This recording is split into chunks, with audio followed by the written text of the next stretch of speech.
प्रशांति आपण स्वागत करुच्ची गोटे नुआ ब्लॉग रे। बहुत दिन अपेक्षार अंत घटिला। आज आम जाऊँ जगह दर्शन पाई। बहुत थर जाइचु मंदिर को, किंतु जगन्नाथ को दर्शन न करिक आम फेरी आसचु।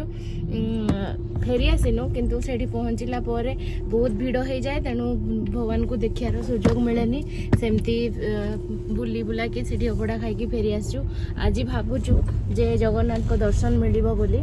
तो वीडियोटी कंटिन्यू करंतु लास्ट जाए आप जानी पारिबे मु कोठी जाऊँगी। हैदराबाद रे जगन्नाथ मंदिर तो दुईटा जगार अच्छी। आम आज जाऊँ बोलाराम जगन्नाथ मंदिर, जोटा आम घर टिके पाखरे पड़ो। जदि आपण मैंने मो चैनल नुआ अच्छा सब्सक्राइब कर जमार भूलें। Thank you. जय जगन्नाथ। चलतु जा जगन्नाथ मंदिर। आज थिला पवित्र धनु संक्रांति, से आम भाविलु जगन्नाथ दर्शन करने जावा, किंतु जगन्नाथ को डोरी न लगिले जे आपण जेते पाखरे थिले मध्य तांकु दर्शन करि परिबेनी। किंतु आज जगन्नाथ को डोरी बोधे लागिची। आमर एपर्यंत आम बाहर की तो गाड़ी पर्यंत पहुँची सारे, तेणु आगक विश्वास जे मोर जगन्नाथ को डोरी लगी। आज मु जगन्नाथ को दर्शन करि पारि।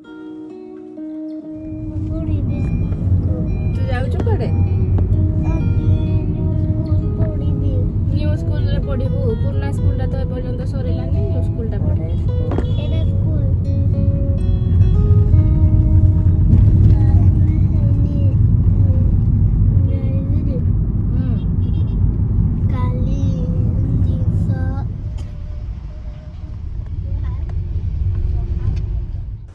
एबे आमे पहुँची गलु जगन्नाथ मंदिर रे, जोटा अच्छी हैदराबाद रो बोलाराम रे, जोटा आमे ORR पटे आसिलु, जो कम समय पड़िला। और सिटी भितर आसिले सेटा हाफ एन आवर अधिक पड़े, किंतु ORR रे आमे आसिलु बोली 15 मिनिट रे पहुँची गलु। तो यही होची बोलाराम मंदिर जगन्नाथ मंदिर, जोटा पूरा एपर्यंत तैयारी है नहीं। तापरे भोग दुकान जाइकिरी आमे सेठु नड़िया धूप दीप आउ तार विभिन्न प्रकार पिठा सेठी मिलुथला जगन्नाथंकर। आउ से जे सेठी बिक्री करूथले दुकानी मध्ये ओडिया थिले। तो सेठु किणी करी आमे जाइकिरी हमर बाहर नड़िया फटेबार थिला। और धूप दीप देकिरी पूजा करिथिलु। पूजा करि सारला परे आमे मंदिर ऊपर को जिबु, जोठी जगन्नाथ को दर्शन करी हबो। ए तळे धूप दीप लगेबा पई बाहर व्यवस्था रहिछि।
अभड़ा पाई आमे टिकेट बुक करिके रखिथिलु। तापर आमे अभड़ा खाइलु।